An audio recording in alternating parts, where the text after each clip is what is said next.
not going to wake up early so that I can watch Elimination Chamber at 5 o'clock in the morning. I'm not going to pull an all-nighter just so that I can watch Elimination Chamber at 5 o'clock in the morning. Okay, I did that. I had zero intention of streaming Elimination Chamber at the real time that it happened. I had to work at 9 o'clock in the morning at the salon, so my initial thought was that I was going to stream Friday night and then I would stream Elimination Chamber later Saturday after I got off of work. However, after some thinking, I really didn't see the point in streaming SmackDown on Friday when it was pre-recorded and we can just look at the results. It was kind of a throwaway show, honestly. And then I figured I could go to bed early on Saturday, have a little bit of a night to myself, and then wake up early enough that I could watch most of Elimination Chamber. It was a gamble. It was an absolute gamble because I was like, okay, if the show runs 4 hours, I am not going to be able to watch the entire main event. So towards the end, I was kind of like, hurry up, let's go. This match doesn't need to be this long. It ended up being around like 3.5 hours. I left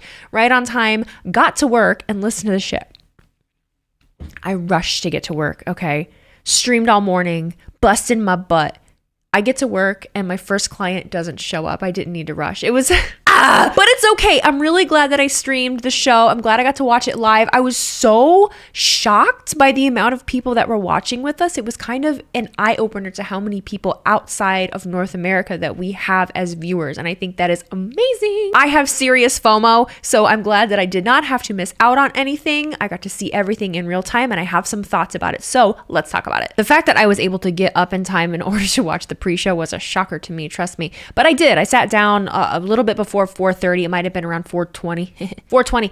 And I was glad because I got to see the tag match between Candice LeRae, Indy Hartwell, and the Kabuki Warriors. I really don't feel like I need to get play-by-play with a lot of matches. The first thing I want to say about the card as a whole is that we talked about a predictability aspect of it. The main thing I'm seeing people say is that they're irritated because the show felt very predictable. Everything I predicted about this show was correct. And it poses the question of whether predictability is a bad thing or a good thing. And I always pose the question at the same time as to, okay, if you felt like this was predictable, what exactly about the show would have made it better for you? What unpredictable thing would you have liked to happen that would make the show better for you? Because I can't help but wonder in that complaint, if the things that you thought you wanted to happen happened, how much more complaining would there have been? Because there's always a domino effect. There's always a snowball of that kind of thing. I understand liking surprises.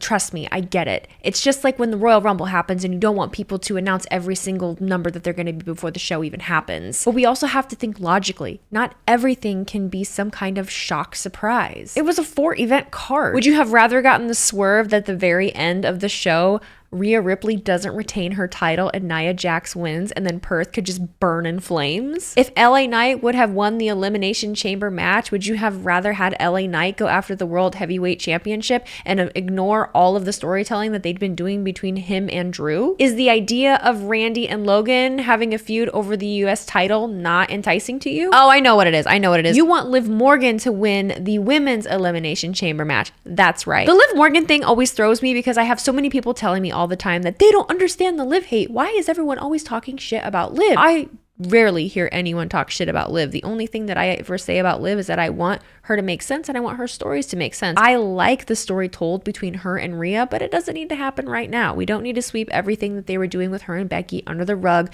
just to bring on the Liv and Rhea saga. There's time for that. We don't know whether Rhea is going to be retaining at WrestleMania or not, and if she does, we can carry on with the Liv story then. Speaking of the Women's Elimination Chamber match, I felt like it was the match of the night for me. The ladies put on a hell of a show. The only thing I noticed at the very start of the match, and it's something that I don't often pay attention to, but production. I felt like there were a lot of camera angles and jumps from the very beginning. It's almost like maybe they were trying to get a feel for what exactly was going on, given some of the production flaws that we saw as things went on. I'm not a huge critic of that, but I did even mention on stream how it was a little distracting to have things jumping around as much as they were. And we ended up seeing later on how the camera angles actually did contribute a really great thing. Besides the camera angles being jumpy during the women's chamber match, I really enjoyed it. Everyone is giving her flowers. It would be remiss of me to not bring up how much of a banger Tiffany Stratton put on in that match. I watch NXT. I am aware of Tiffany Stratton, but I don't watch, religiously every single week. The utmost respect for Tiffany Stratton going into that match and taking the absolute ass whooping that she took.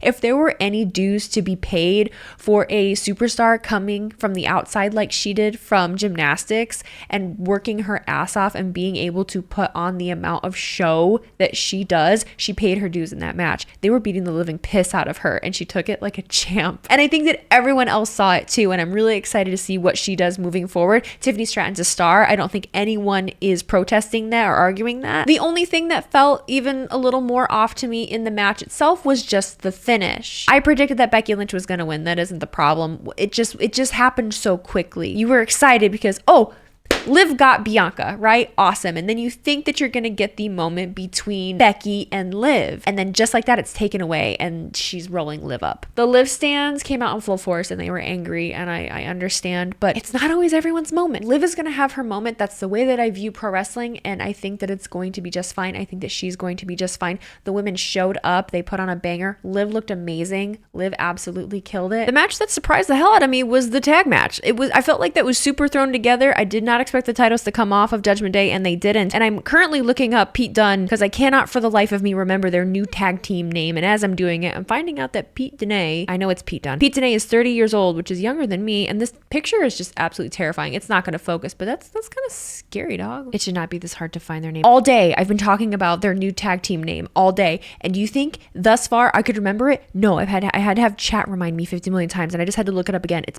New Catch Republic, and I'm sure that there's some kind of reason that it's New Catch Republic, but it's not sticking. It's not sticking in here. Nothing sticks in here, honestly. Let's be real. Great match. Good match. Finn Balor broke his thumb, but I was very into it. Tyler Bate does goofy shit. I don't know a lot about Tyler Bate, but there was one point in the match where he's given some kicks and he, like a baby grabbing their toe, he like manually grabs his ankle and starts kicking his opponent. And then at one point he gets Damian Priest up on his back and is spinning him in circles. It's like a modified version of Cesaro. A little upset we did not get an R-Truth cameo, but it's okay. It was a banger. But it was predictable. You knew the Judgment Day wasn't gonna lose the title. I get it. You know what I do want to happen though? Why do we still have these goofy tag titles? Why do we still have two of them that are red and blue? At what point are we going to rebrand them? At what point are we going to actually unify them? Why do we need two? What is happening? What is the decision-making process? Please, I need to know. Do something about it. Not to quote him because I should not be stealing things from him, but fuck you, Santi. Santi tweeted, and I feel like it puts it perfectly, the Grayson Waller effect segment could have been an email. Quote Santi, zap for that. Fuck you, Santi. Quote him for that. It could have been an email. I left confused. I don't know. I felt like I didn't get any answers. It's kind of like we were screaming in the wind and didn't get any clarification on what the fuck he was talking about. Okay, he's calling out The Rock. When? Seth says that he's going to help. When? Why? Is this a tag match? When is it happening? And then maybe that's the wrestling fan in me that just wants clarification and answers now as far as WrestleMania since it's coming. But what are we getting for WrestleMania? I'm dying to know. I want to know.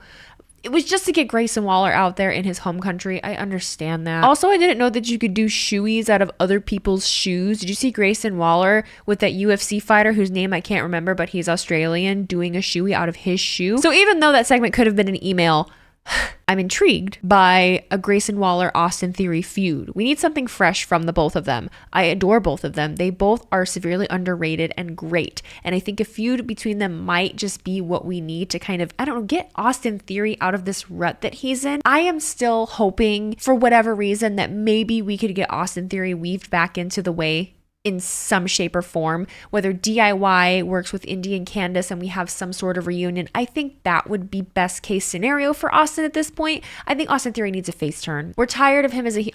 Let me not speak for everybody.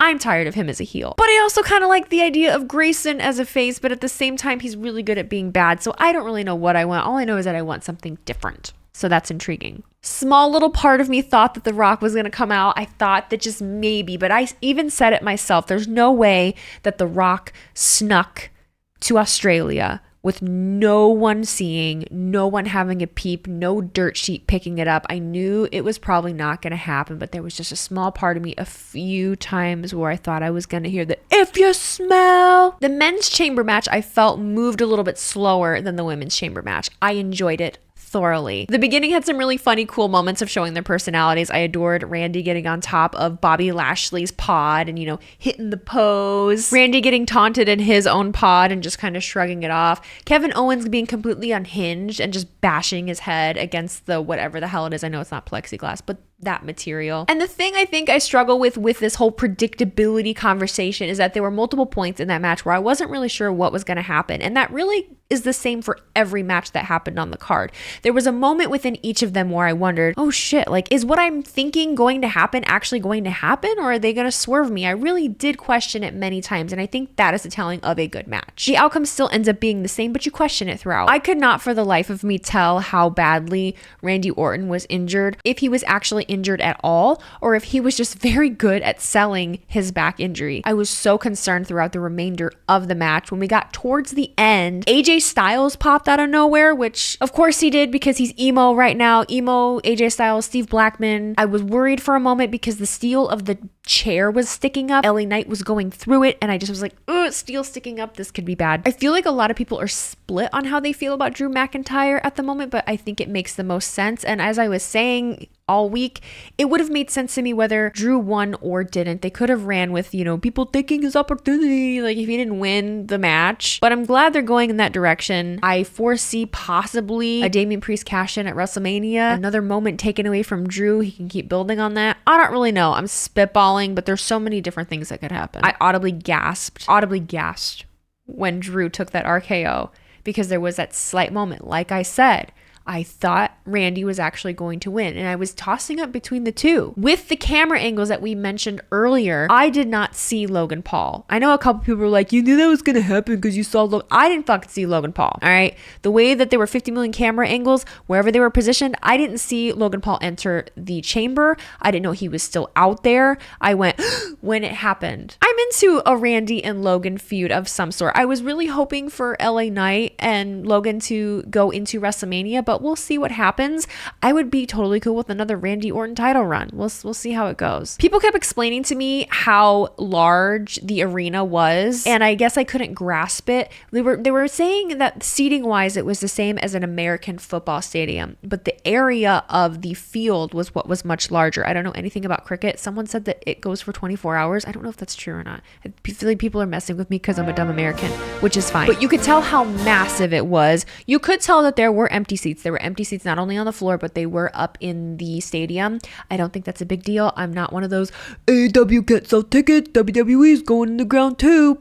No, that's stupid. Let's not do that. Beautiful stadium. Absolutely beautiful. I loved that as we were watching here in the States because, we're very spoiled in the States where we get to watch things in real time always. Across the pond is always where people are having to accommodate for our time zones. The world runs on, Eastern time zone. It was cool watching the sunset in Perth and knowing that outside my window I was going to watch that same sunrise. I don't know why my brain was thinking that, but I was like, wow, I'm watching that sun on TV live and that's going down and it's about to go up over here, opposite side of the earth. Just science. Geek. Main event, Rhea Bloody Ripley and Nia Jax. Again, slow start. By the time we got to this, I was rushing because I knew I needed to get to work.